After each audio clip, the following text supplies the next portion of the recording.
Hello and welcome to Want to Step. In this channel, we show videos that teaches you how to do something, especially while using technological products in just 1-2 steps. So this video is one of those, and it's about how to change subtitles in Crunchyroll app or Crunchyroll. To get started, make sure you've downloaded and log into your Crunchyroll app. You might also be in your desktop version. The process is just the same.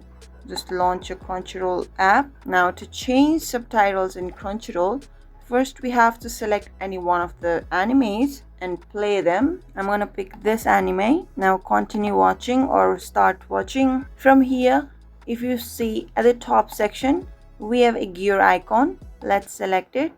Again, there's an ad. So once the ad is finished, our anime will start. Yeah, at the top we can see gear icon. Let's select it.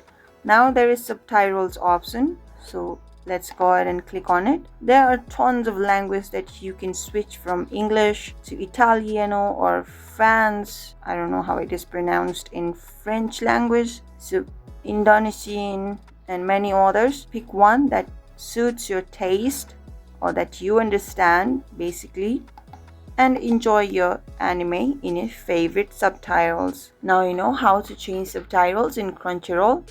If you found this video helpful, do give this video a big thumbs up, and if you still have any questions or comments regarding changing subtitles in Crunchyroll, do leave them in the comment section. We'll get back to you right away. Until next time, bye bye.